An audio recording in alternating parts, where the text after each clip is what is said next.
নাফে বলছেন যে আব্দুল্লাহ ইবনে উমর রাদিয়াল্লাহু তাআলা আনহু আমৃত্যু ওই দরজা দিয়ে আর প্রবেশ করেননি। মানে ছেড়ে দিই তো কি, মানে উজ্জ্বল তবে কল্যাণকর। যদি মেয়েদের জন্য পৃথক একটা দরজা যদি ছেড়ে দেওয়া হয়, একটা দরজা যে ওই দরজা দিয়ে ওরা প্রবেশ করবে, তাহলে পুরুষদের সাথে তাদের সংমিশ্রণ ঘটবে না। পুরুষেরা আলাদা থাকবে, মহিলারা আলাদা থাকবে। তাদের গায়ে এক অপরকে কাপড়ে স্পর্শ হবে না। মেয়েরা পৃথক দরজা দিয়ে প্রবেশ করবে, পুরুষেরা পৃথক দরজা দিয়ে প্রবেশ করবে। তো নাফে বলছেন যে আব্দুল্লাহ ইবনে উমর রাদিয়াল্লাহু তাআলা আনহু নবী সাল্লাল্লাহু আলাইহি সাল্লামের ওই বাণীর কারণে তিনি নিষেধ করেননি যে এই দরজা দিয়ে পুরুষ প্রবেশ করবে না, এ কথা বলেননি। শুধু এতটুকু বলেছিলেন যদি এই দরজাটাকে মহিলাদের জন্য ছেড়ে দেওয়া হয়, লাউ তারাকনা হাদাল বাবা লিন্নিসা, যদি এই দরজাটাকে মেয়েদের জন্য ছেড়ে দিই আমরা, শুধু এতটুকু বলেছিলেন। এ কারণে আব্দুল্লাহ ইবনে উমর রাদিয়াল্লাহু তাআলা আনহু আর সেই দরজা দিয়ে যতদিন বেঁচেছিলেন, অনেকদিন বেঁচেছিলেন আব্দুল্লাহ ইবনে উমর রাদিয়াল্লাহু তাআলা আনহু, 73 হিজরিতে মৃত্যুবরণ করেছিলেন। মানে আল্লাহ রাসূল সাল্লাল্লাহু আলাইহি সাল্লামের ইন্তেকালের পরে প্রায় 62 বছর বেঁচেছিলেন। তারপরেও আব্দুল্লাহ ইবনে উমর রাদিয়াল্লাহু তাআলা আনহু ওই দরজা দিয়ে, যে দরজা প্রসঙ্গে রাসূল সাল্লাল্লাহু আলাইহি সাল্লাম শুধু এই বাক্যটুকু বলেছিলেন যে এটা যদি আমরা মেয়েদের জন্য ছেড়ে দিই, সেখানে আল্লাহ যা হারাম করেছেন, মুহাম্মদ সাল্লাল্লাহু আলাইহি সাল্লাম যা হারাম করেছেন, স্পষ্ট নিষেধ, ধমক দিয়েছেন যে এই হারাম কাজ করলে তার পরিণতি এই হবে, তারপরেও আমরা জেনে শুনে অহরহ আজকে ওই হারাম কাজে নিমজ্জিত হচ্ছি। আল্লাহ তাআলা আমাদের তা থেকে বাঁচার তৌফিক দান করেন, আমিন। সুপ্রিয় ভাতৃবৃন্দ, এজন্য আপনাদের কাছে আমার বিনীত অনুরোধ, শেখ একটা খুব গুরুত্বপূর্ণ কথা উল্লেখ করেছেন আদর্শের প্রেক্ষাপটে, যে সাহাবায়ে কেরাম রাদিয়াল্লাহু তাআলা আনহুমদের ঈমানকে পরবর্তীদের জন্য মানদণ্ড নির্ধারণ করেছেন। পরবর্তী বলতে সাহাবায়ে কেরাম ছাড়া, ফাইন আমানু বিমিসলি মা আমানতুম বিহি ফাকাদ ইহতাদাউ, যদি তারা তোমাদের মতো ঈমান নিয়ে আসে, তোমাদের বলতে সাহাবায়ে কেরাম রাদিয়াল্লাহু তাআলা আনহুম।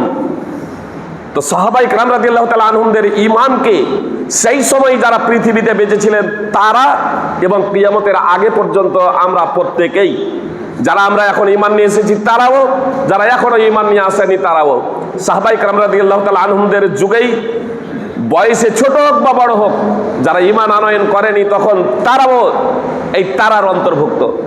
তো এই তারার অন্তর্ভুক্ত এদের হেদায়াত, এরা হেদায়েত প্রাপ্ত হবে, এরা সুপথের পথিক হবে, এ কথা আল্লাহ তাআলা বলছেন সাহাবায়ে কেরাম রাদিয়াল্লাহু তাআলা আনহুমদের ঈমানকে মানদণ্ড নির্ধারণ করে, যে তোমাদের মতো যদি তারা ঈমান নিয়ে আসে তাহলে হেদায়েত প্রাপ্ত হবে।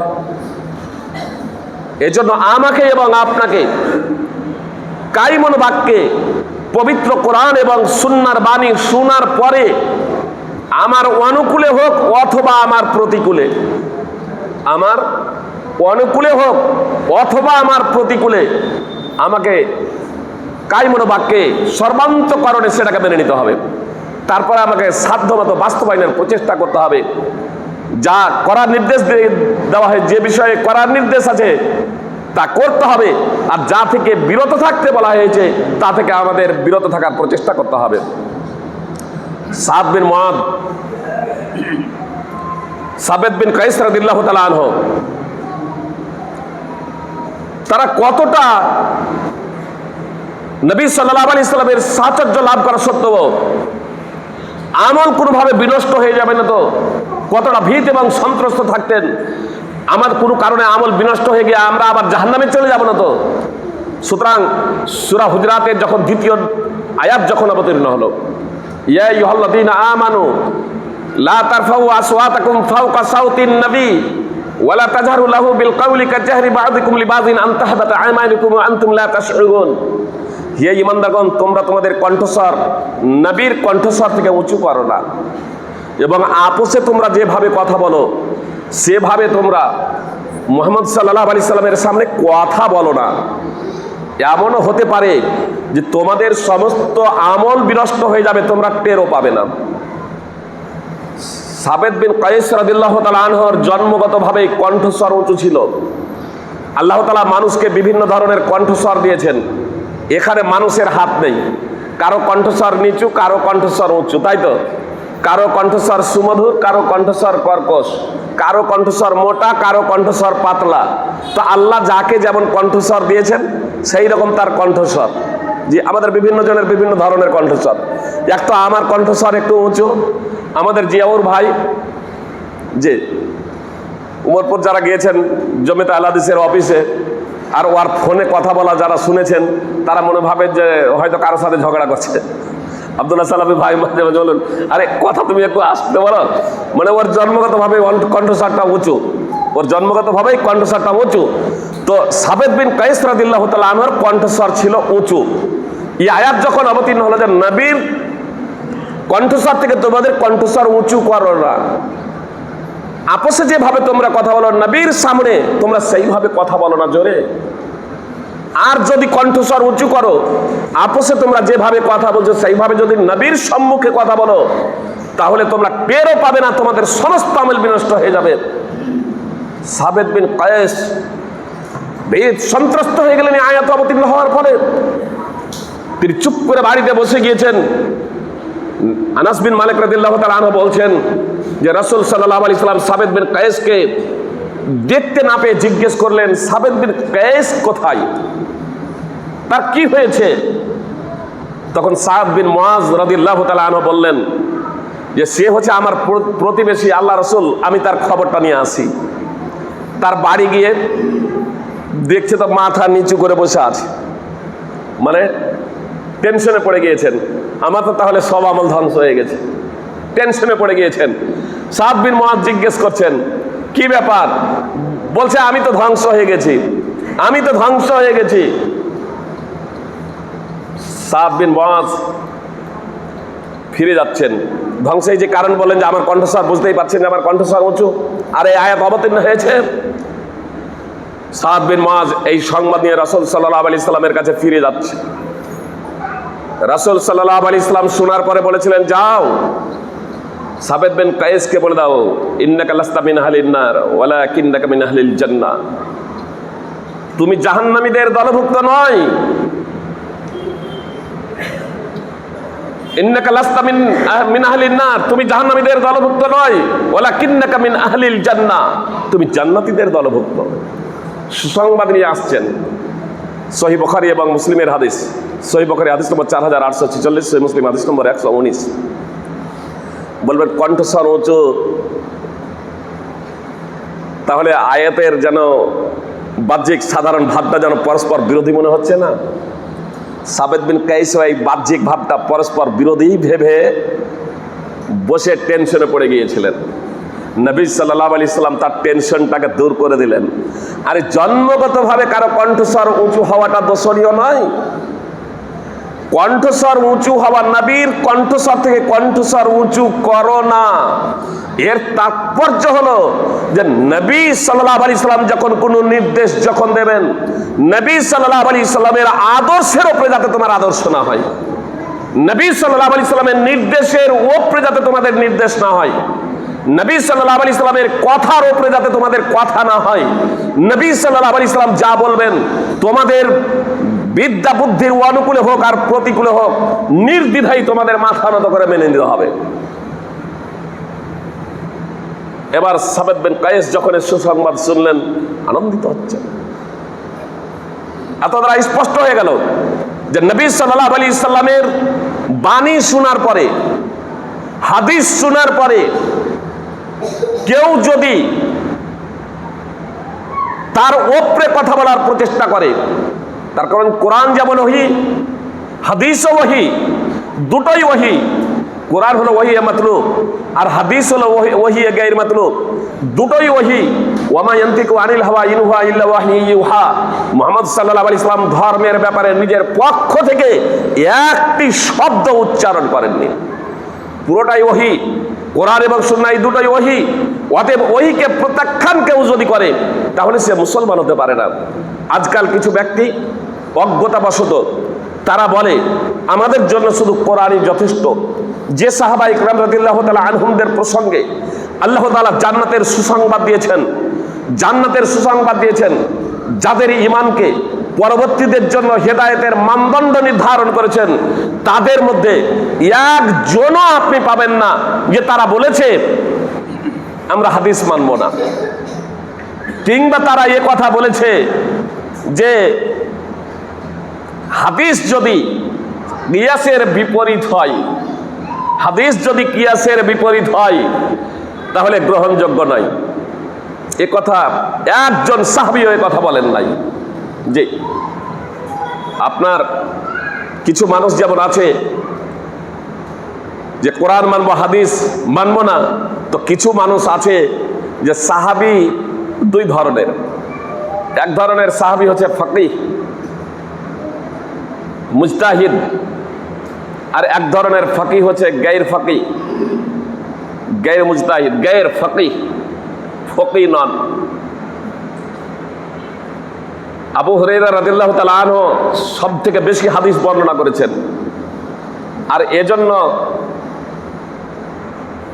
কিছু কিছু মাযহাবী লোকেরা তারা আবু হুরায়রা রাদিয়াল্লাহু তাআলা আনহুকে গায়র ফাকিহ বানিয়ে দিয়েছে, যে আবু হুরায়রা রাদিয়াল্লাহু তাআলা আনহু যদি হাদিস বর্ণনা করে আর তা যদি কিয়াসের অনুকূলে না হয় তাহলে তা গ্রহণযোগ্য হবে না। মানে বিবেকটা গ্রহণযোগ্য হবে, কিয়াসটা গ্রহণযোগ্য হবে, হাদিসটা গ্রহণযোগ্য হবে না। নাউযুবিল্লাহি মিন যালিক। প্রথম নম্বর কথা হচ্ছে যে আবু হুরায়রা রাদিয়াল্লাহু তাআলা আনহু গায়র ফাকিহ নন, তিনিও ফাকিহ ছিলেন। দ্বিতীয় নম্বর কথা হচ্ছে যে হাদিস যখন বিশুদ্ধ সূত্রে যখন প্রমাণিত হবে তখন আমার বিবেকের অনুকূলে হোক আর প্রতিকূলে হোক সেটাকে আমাদেরকে মাথা নত করে মেনে নিতে হবে। এখানে আবু হুরায়রাকে গায়র ফাকিহ বলে যে বিষয়টা এ করেছে, শুধু একটা উদাহরণ দিই আপনাদের। আবু হুরায়রা রাদিয়াল্লাহু তাআলা আনহু হাদিসের বর্ণনাকারী, তিনি বলেছেন যে রাসূল সাল্লাল্লাহু আলাইহি সাল্লাম বলেছেন, বিক্রেতা যদি দুগ্ধবতী পশু উট বা ছাগল ওখানে দুধ জমিয়ে রেখে হাটে উঠায়, বাজারে উঠায়, আর বিক্রেতা কিনে নেয়, তো বিক্রেতার এখতিয়ার আছে, নেওয়ার পরে দুধ দহন করবে, দুধ দহনের পরে ইচ্ছা করলে সে রাখতে পারে আর ইচ্ছা করলে সে ফেরত দিতে পারে। এর তাৎপর্য হলো এই যে একজন গাভী বিক্রি করতে এসেছে, একজন গাভী বিক্রি করতে এসেছে, দুধ ওখানে জমিয়ে রেখেছে, দুধ দয়নি, বেশি দুধ দেখানোর জন্য। তারপর বাজারে গিয়ে দুধ দহে দেখাচ্ছে যে এই গাভীর দুধ 10 কিলো হচ্ছে। আপনার কাছে মনে করুন যে আমি এইভাবে বিক্রি করে দিলাম, আপনি বাড়ি নিয়ে গিয়ে দুধ যখন দহন করছেন তখন দুধ হচ্ছে এবার 6 কিলো। তো আপনার স্বাধীনতা আছে যে আপনি গাভীটা রাখতে পারেন, আবার আপনি গাভীটা আমাকে ফেরত দিতে পারেন, আমাকে ফেরত নিতে হবে। যদি আপনি ফেরত যদি দেন দুধ দহনের পরেই, জি দুধ দহনের পরেই যদি আপনি আমাকে ফেরত দিবেন তাহলে আমাকে গ্রহণ করতে হবে। আপনি কারণ দর্শাবেন যে এই কারণে হয়েছে, তখন যদি আমাকে ফেরত যদি দেন তো নবী সাল্লাল্লাহু আলাইহি সাল্লাম বলছেন যে 1 সা খেজুর দিতে হবে, 1 সা খেজুর দিতে হবে, প্রায় 2.5 কিলো। 1 সা খেজুর দিতে হবে, 1 সাটা হচ্ছে একটা পাত্র, তো 1 সা খেজুর দিতে হবে রাসূল সাল্লাল্লাহু আলাইহি সাল্লাম বলেছেন। কিন্তু গম নয়, গম নয়। মাযহাবীরা বলছে এটা বিদ্যা বুদ্ধির অনুকূলে আসে না।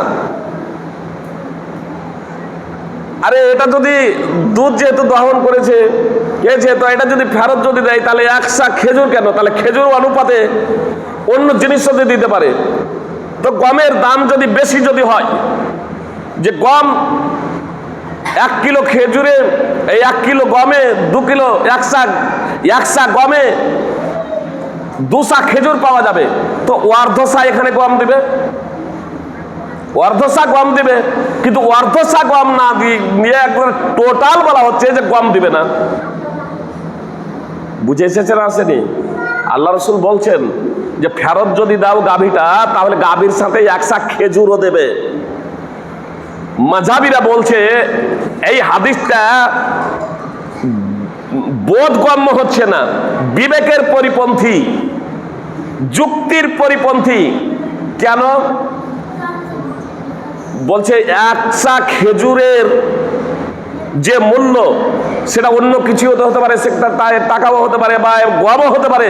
যেখানে গম কেন দেওয়া যাবে না? হাদিসে স্পষ্ট হয়েছে লা সামরা, কিন্তু গম দেবে না। এজন্য এই হাদিসকে বলছে এটা বিবেকের যেহেতু পরিপন্থী, এই হাদিস গ্রহণযোগ্য নয়। কিন্তু এই হাদিস যে যাকে তারা ফাকিহ বলে উল্লেখ করেছেন, আব্দুল্লাহ ইবনে মাসউদ রাদিয়াল্লাহু তাআলা আনহু, আব্দুল্লাহ ইবনে মাসউদ রাদিয়াল্লাহু তাআলা আনহু থেকে ওই হাদিস বর্ণিত আছে। আসলে তাদের বিবেকের দোষ, হাদিসে গুনাই। এই ধরনের হাদিসকে বলা হয় আমরে তাআব্বুদি। নবী সাল্লাল্লাহু আলাইহি সাল্লাম বলেছেন আমাকে সেটা মেনে নিতে হবে। তার কারণ বিবেক, মেধা, এই যে মেধা, আকল, মেধা, এই মেধা হচ্ছে সৃষ্টি, এই মেধা হচ্ছে সৃষ্টি। আর ওহী কে প্রেরণ করছেন? মহান আল্লাহ তাআলা। মহান আল্লাহ তাআলার পক্ষ থেকে হচ্ছে ওহী, কোরআন। ওহী গায়র মাতলুব। যেহেতু স্রষ্টা, স্রষ্টার জ্ঞানকে আমার এই মেধা দ্বারা পরিমাপ করা যায় না। ওহী মাতলুব কোরআন কালামুল্লাহ, সেটা কিন্তু সৃষ্টি নয়। আর ওহী গায়র মাতলুব শব্দ এবং শব্দ বিন্যাস, এটা হচ্ছে মুহাম্মদ সাল্লাল্লাহু আলাইহি সাল্লামের, কিন্তু তার ভাবার্থ স্বয়ং মহান আল্লাহ তাআলা। অতএব তা আমার আপনার মেধা বা মস্তিষ্কে বুঝা আসতেও পারে, নাও পারে। এটা আমার মস্তিষ্কের ত্রুটি, এটা আমার মস্তিষ্কের দোষ। একটা উদাহরণ দিয়ে আপনাদের বুঝতে সুবিধা হবে। মুহাম্মদ সাল্লাল্লাহু আলাইহি সাল্লাম বলেছেন আল্লাহ তাআলা এমন কোন অসুখ, রোগ প্রেরণ করেননি যার ওষুধ আল্লাহ তাআলা প্রেরণ করেননি। এমন অসুখ সৃষ্টি করেননি যার ওষুধ আল্লাহ তাআলা প্রেরণ করেননি। পৃথিবীতে যত অসুখ আছে, বালা মুসিবত আছে, এর প্রত্যেকটার ওষুধ আছে। ওয়াল্লাযী খালাকালাকুম মা ফিল আরদি জামিআ, আল্লাহ বলছেন পৃথিবীতে যা কিছু আছে সব তোমাদের জন্য। এখন তা আমাদের নিয়ে গবেষণা করতে হবে। আমরা সেই গবেষণায় পৌঁছাতে পারিনি। আমি শুধু একটা আপনাদের উদাহরণ দিচ্ছি, ছোট্ট উদাহরণ। কতগুলো রোগ আছে, অসুখ আছে, অ্যালোপ্যাথিতে তার কোনো চিকিৎসা নেই। কি বলছেন? অ্যালোপ্যাথিতে তার কোনো চিকিৎসা নেই। আবার হোমিওতে আছে। আবার এই হোমিওকে বিজ্ঞানীদের ফর্মুলা অনুযায়ী এ হোমিও উত্তীর্ণ হতে পারে নাই। মানে অ্যালোপ্যাথি ডাক্তারদের মতো হোমিও কোনো চিকিৎসাই নয়, বিজ্ঞানীদের মতো হোমিও কোনো চিকিৎসাই নয়। বুঝতে পেরেছেন? আবার গাছ বলে আছে, গাছ থেকে কিন্তু বিভিন্ন কিছু তৈরি হচ্ছে। গাছ বলে একটা জিনিস আছে। আবার হোমিওপ্যাথি এরা বলছে গাছ, এটা আমি নাম নিচ্ছি না, নাম করা এক ডাক্তার একদিন আমাকে বলছেন, মাস্টার ফয়সাল সালমান উপস্থিত ছিলেন সেখানে, আব্দুল কাবির ইসলাহি বক্তা। 3 বার করে অপারেশন হয়ে গেছে হাত আব্দুল কাবির ইসলাহির। আবার হাতের সমস্যা, নাট একটা স্ক্রু আপনার এক্সরেতে দেখাচ্ছে খুলে গিয়েছে, চরম ব্যথা। কলকাতাতে বেশ অনেক লক্ষ টাকা খরচ। সিএমএ গেলেন ভেলোর, সেখানে বলা হলো প্রায় 3 লক্ষ টাকা খরচ হবে, কিন্তু ভালো হবে আর কোনো গ্যারেন্টি নেই। 3 বার অপারেশন হয়ে গেছে। অ্যালোপ্যাথি দীর্ঘদিন যাবত খেয়ে যাচ্ছেন, 3 বার অপারেশন হয়ে গেছেন, কইয়ে নয়। তারপরে একদিন হোমিও, নাম করা ডাক্তার হোমিও এমডি, তার সামনে আমি বলছি, আরে একবার গাছ খেয়ে দেখো তো, হোমিওতে খেলে অ্যালোপ্যাথি খেলে একবার গাছ খেয়ে দেখো তো, তারপরে অপারেশন করবে। তো হোমিও ডাক্তার আমাকে বলছেন, তুমি আমার গাছে বিশ্বাস করো, তুমি আমার গাছে বিশ্বাস করো। তো আমি সেদিন কথাই বলেছিলাম যে অ্যালোপ্যাথি মতে, বিজ্ঞানীদের মতে হোমিও কোনো চিকিৎসাই নয়, কিন্তু হোমিও চিকিৎসার কি রেজাল্ট সেটা হোমিও ডাক্তাররা জানে আর জনগণ জানে। তা আলহামদুলিল্লাহ আব্দুল কাদের ইসলাহি গাছ খাওয়ার পরে আর ওই লক্ষ লক্ষ টাকা আর তাকে খরচ করতে হয়নি, পুরো 1 বছর থেকে এখন সুস্থ, হাতের এখন কোনো তার সমস্যা নেই। তাকে ফোন করবেন। আব্দুল কাদের ইসলাহি এখন পুরো সুস্থ, কি খাওয়ার পরে গাছ 3 বার শুধু গাছ খেয়েছিল, আলহামদুলিল্লাহ। তাহলে আমরা বলার লক্ষ্য এবং উদ্দেশ্য হলো আমরা সেই জায়গায় পৌঁছাতে পারিনি, গবেষণা আমরা করতে পারিনি। আছে নিট পরীক্ষা দেওয়ার জন্য যে সমস্ত যারা টিউশন পড়ান, উচ্চ মাধ্যমিক ছাত্রদেরকে টিউশন পড়ান, যারা সায়েন্স নিয়ে পড়াশোনা করেছে, আর্টস নিয়ে যারা পড়াশোনা করেছে তাদেরকে নেবে না, আর যাদের বর্ণ জ্ঞান নেই তাদেরকে তো নেবেই না। তো এমবিবিএস ডক্টর হওয়ার জন্য উচ্চ মাধ্যমিক পাশ করা জরুরি না যথেষ্ট, কি বলছেন? এমবিবিএস ডক্টর হওয়ার জন্য উচ্চ মাধ্যমিক পাশ করা যথেষ্ট, কি বলছেন? আমার ভাষাটা বুঝতে পারছেন তো? উচ্চ মাধ্যমিক এমবিবিএস ডক্টর হওয়ার জন্য উচ্চ মাধ্যমিক পাশ করা যথেষ্ট?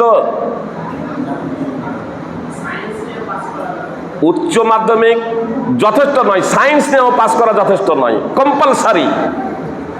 মানে যথেষ্ট যখন বলবো তাহলে উচ্চ মাধ্যমিক পাস যে হয়ে গেছে সায়েন্স নিয়ে ওই এমবিবিএস ডাক্তার হয়ে যাবে এরকম নাকি? না, তাকে পড়াশোনা করতে হবে এমবিবিএস ডাক্তারের ওই লাইনে পড়াশোনা করতে হবে, তাহলে কম্পালসারি এমবিবিএস ডক্টর হওয়ার জন্য উচ্চ মাধ্যমিক পাস করাটা কম্পালসারি, যথেষ্ট নয়। 1-2 পড়ে নিয়ে 3-5 পড়ে নিয়ে সে যদি বলে আমি এমবিবিএস ডক্টর হব, এটা যেমন মূর্খতা। কোরআন এবং হাদিস অধ্যয়ন করলো না, পড়াশোনা করলো না, একটু বাংলা পড়ে নিয়ে বা 2-1 বছর মাদ্রাসায় পড়ে নিয়ে তারপরে এ কথা বলা যায় আমি কোরআন এবং হাদিস জেনে গেছি, কোরআন এবং হাদিসের মহাপণ্ডিত, কোরআনই আমাদের জন্য যথেষ্ট আর হাদিসের প্রয়োজন নেই, এটাও হচ্ছে তার থেকে বড় মূর্খতা। এটা হচ্ছে অজ্ঞতা। যে আমি অনুবাদ করে দিচ্ছি সুম্মা আফিদু মিন হাইসু আফাদান নাস। আল্লাহ তাআলা সূরা বাকারার 199 নম্বর আয়াতে বলছেন সুম্মা আফিদু মিন হাইসু আফাদান নাস, তোমরা প্রত্যাবর্তন করো যেখান থেকে লোকেরা প্রত্যাবর্তন করে। আফাদা ইউফিদু, ইফাদা মানে প্রত্যাবর্তন করা। কোথা থেকে প্রত্যাবর্তন করবে বলেন? আবেদনিক অর্থ। হাদিস ছাড়া যারা বলে শুধু কোরআন আমার জন্য যথেষ্ট, সম্ভব নয়। পবিত্র কোরআনে প্রচুর আয়াত আছে, আল্লাহ বলছেন আল হাজ্জু আশহুরুম মালুমাত, হজ হচ্ছে নির্দিষ্ট মাস সমূহে। কোন কোন মাসে কোরআনে কোথাও উল্লেখ নেই। আল্লাহ বলছেন ইন্না ইদ্দাতাশ শুহুরি ইনদাল্লাহি 12 শাহরান ফি কিতাবিল্লাহি ইয়াওমা খালাকাস সামাওয়াতি ওয়াল আরদ মিনহা আরবাতুল হুরুম যালিকাদ দীনুল কাইয়্যিম ফালা তাজলিমু ফীহিন্না আনফুসাকুম। আল্লাহ তাআলার নিকটে মাস সমূহের গণনা 12টি আল্লাহ তাআলার বিধানে সেই দিন থেকে যেদিন আল্লাহ তাআলা আসমান সমূহ এবং পৃথিবীকে সৃষ্টি করেছেন তার মধ্যে 4টি মাস হলো পবিত্র মাস। এটাই হচ্ছে সরল পথ, যালিকাদ দীনুল কাইয়্যিম, এটাই হচ্ছে প্রতিষ্ঠিত দিন। ফালা তাজলিমু ফীহিন্না আনফুসাকুম, অতএব তোমরা এই মাস সমূহে তোমাদের প্রতি জুলুম করো না। সূরা তাওবা 9 নম্বর সূরার 36 নম্বর আয়াত। আল্লাহ বললেন 4টি মাস পবিত্র। 4টি মাস পবিত্র আপনারা জানেন কোন কোন মাস?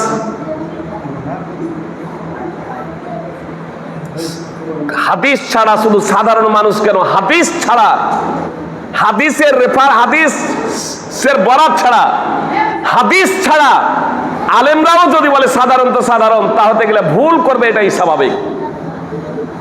আপনারা মনে হয় একটা পারবেন পবিত্র মাস বলতে, ওই 4টা মাসের মধ্যে একটা পারবেন, জানা আছে? একটা কি বলেন দেখি? 4টা মাসের মধ্যে একটা মাস কি?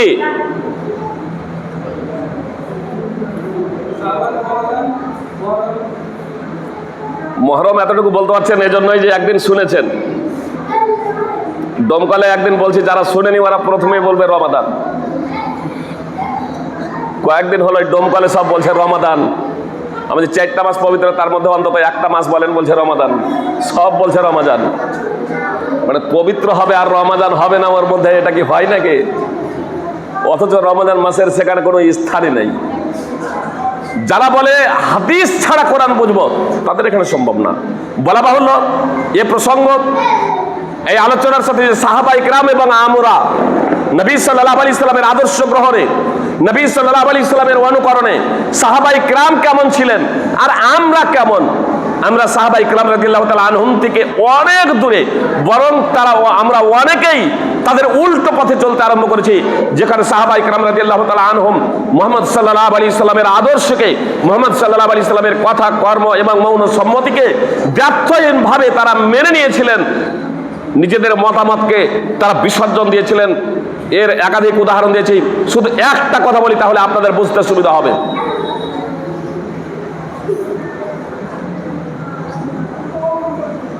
যায়েদ বিন সাবেত আর ইবনে আব্বাসের মতানক্য হয়েছিল। মতানক্য হবে, এটা স্বাভাবিক, জেনে রাখুন। মতানক্য, মতভেদ হতে পারে, এটা স্বাভাবিক। তাহলে যখন দলিল পেয়ে যাবে, তাহলে আত্মসমর্পণ করাটা ছিল সাহাবা ইকরাম রাদিয়াল্লাহু তাআলা আনহুদের বৈশিষ্ট্য। এমনকি আপনাদের বলি, ভুল হবে এটা স্বাভাবিক, কিন্তু জেনে যাওয়ার পরে সঠিকটাকে মেনে নেওয়া হচ্ছে শুধু সাহাবাদের আদর্শ নয়, স্বয়ং নবী রাসূলগণেরও আদর্শ ছিল নিজেদের সংস্কার এবং সংশোধন করে নেওয়া। মুহাম্মদ সাল্লাল্লাহু আলাইহি সাল্লামের ভুল হয়েছিল না হয়নি? ইবাদতের মধ্যে অন্যতম ইবাদত হলো নামাজ। এই নামাজের মধ্যে ভুল হয়েছে। জুলিয়াদাইন বললেন আল্লাহ রাসূল নামাজ কম করে দেওয়া হয়েছে। আম কুসিরাতিস সালাত আম নাসিতা, আকুসিরাতিস সালাত আম নাসিতা, নামাজ কম করে দেওয়া হয়েছে না আপনি ভুলে গিয়েছেন? নবী সাল্লাল্লাহু আলাইহি সাল্লাম বললেন আমি ভুলেও যাই না, নামাজ কম করা হয়নি। জিজ্ঞেস করলেন সাহাবা ইকরামদের কি ব্যাপার, আর সাদাকা জুলিয়াদাইন, জুলিয়াদাইন কি সঠিক কথা বলছে? সাহাবা ইকরাম বললেন আল্লাহ রাসূল, হ্যাঁ নামাজ কম হয়েছে। আল্লাহ রাসূল মানলেন না মানলেন না? আল্লাহ রাসূল মেনে নিলেন। আল্লাহ রাসূল মেনে নিলেন। আমরা হলে হয়তো উল্টা সিধাই করতাম নাকি? আর এটা এই ধরনের যে এইরকম ভাবে ও বলতো, তো আর দেখছিলাম যে তোমরা নামাজে মনোযোগী আছো কিনা, এই জন্য 2 রাকাত পড়িয়ে সালাম ফিরিয়ে দিয়েছি। যে তোমরা নামাজে মনোযোগী আছো কি নাই এটা দেখছিলাম, পরীক্ষা করছিলাম, এই জন্য 2 রাকাত পড়ে সালাম ফিরিয়ে দিয়েছি। স্বীকার করতাম না যে আমার ভুল হয়ে গেছে। জি না, নবী সাল্লাল্লাহু আলাইহি সাল্লাম, আদম আলাইহিস সালাম থেকে যাদের ভুল হয়েছে তারা নিজের সংস্কার এবং সংশোধন করে নিয়েছেন। সাহাবা ইকরাম রাদিয়াল্লাহু তাআলা আনহুম তারাও নিজেদের ভুলের সংস্কার সংশোধন করে নিয়েছেন। ভুল সংশোধনে ব্যর্থতা নেই, বরং রয়েছে সফলতা। সুতরাং মদিনার কিছু লোক ইবনে আব্বাসকে এসে বলছে যে আপনি বলুন, কোনো মহিলা যদি বিদায়ী তওয়াফের পূর্বে ঋতুবতী হয়ে যায় তাহলে সে কি করবে? বলছে সে যেতে পারে, তার জন্য বিদায়ী তওয়াফ অপরিহার্য নয়। শুধু এতটুকু বলি যে যারা হজ করেন তাদের জন্য বিদায়ী তওয়াফ ওয়াজিব। আর বিদায়ী তওয়াফ সেটাকে বলা হয় মক্কা ত্যাগের পূর্ব মুহূর্তে যে তওয়াফটা করা হয়। আপনি তওয়াফ করেছেন, তারপরে মক্কাতে আবার 2 দিন 4 দিন অবস্থান করবেন, তো ওটা বিদায়ী তওয়াফ হলো না। আপনি মক্কা ত্যাগের পূর্বে যে তওয়াফটা করবেন, অর্থাৎ তওয়াফের পরে আপনার নিয়ত থাকবে যে এই তওয়াফের পরে আর আমি মক্কায় অবস্থান করব না। কোনো কারণবশত এরকম 2-4-5 ঘন্টা লেট হচ্ছে, স্বতন্ত্র ব্যাপার। আপনার নিয়তই থাকবে যে আমি এটা আমার শেষ তওয়াফ, এরপরে আমি মক্কা ত্যাগ করব। ওই তওয়াফ প্রসঙ্গে রাসূল সাল্লাল্লাহু আলাইহি সাল্লাম বলেছেন যে তোমাদের কেউ যাতে বিদায়ী তওয়াফ না করে না যায়। এটা হচ্ছে রাসূল সাল্লাল্লাহু আলাইহি সাল্লামের কমন একটা নির্দেশ। এই হাদিস যায়েদ বিন সাবেতের জানা ছিল, এই আম হাদিস, ব্যাপক হাদিস, নির্দিষ্ট হাদিস জানা ছিল না। এবার ইবনে যায়েদ বিন সাবেত ফতোয়া দিতেন, এই 2 মিনিট দাঁড়াও, 2 মিনিট দাঁড়াও তারপরেই করবেন, 2 মিনিট দাঁড়ান, আর না হলে এখানেই সমাপ্ত করে দিন। 2 মিনিট দাঁড়ান তারপরেই করবেন। এই তোমাদের বলছে 3-4 মিনিট দাঁড়াও, আমরা তো সব উপস্থিত আছি। কি বলছিলাম? ইবনে আব্বাস রাদিয়াল্লাহু তাআলা আনহুকে বললেন, ইবনে আব্বাস রাদিয়াল্লাহু তাআলা আনহুকে মদিনার কিছু লোক এসে বললেন যে কোনো মহিলা যদি ঋতুবতী হয়ে যায় বিদায়ী তওয়াফের আগে, তো সেই মহিলা কি করবে? ইবনে আব্বাস বলছেন কোনো সমস্যা নেই, যেতে পারে।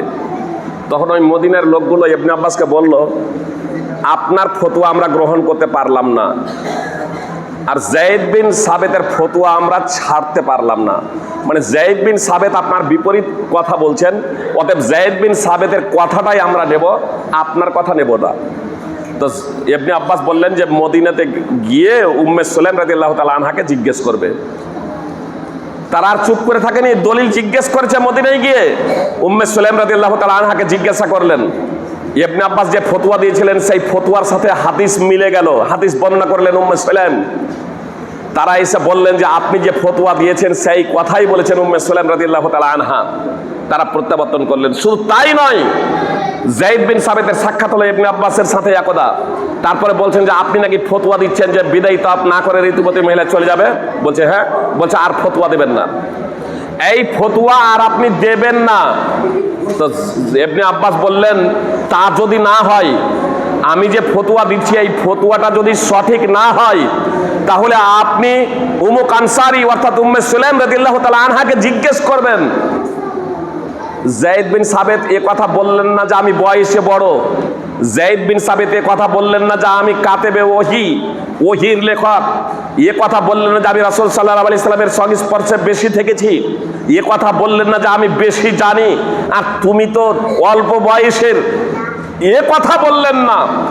যায়েদ বিন সাবেত তিনি উম্মে সুলাইম রাদিয়াল্লাহু তাআলা আনহাকে জিজ্ঞাসা করলেন। আর যখন তিনি হাদিস পেয়ে গেলেন যে নবী সাল্লাল্লাহু আলাইহি সাল্লাম ঋতুবতী মহিলাদের জন্য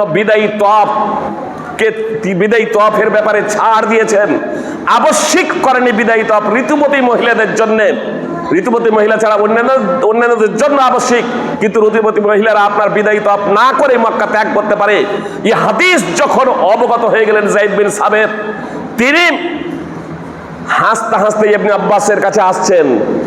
হাসতে হাসতে বিষয়টা বোঝার প্রচেষ্টা করুন। হাসতে হাসতে আমরা হলে কি হতাম? মুখ লুকাতাম, লজ্জায় আর হয়তো দেখা করতাম না। ও আমার ভুলটা ধরেছে, আর একদিক দিয়ে আসে অন্য দিক দিয়ে পালাতাম। যায়েদ বিন সাবেত তা করলেন না।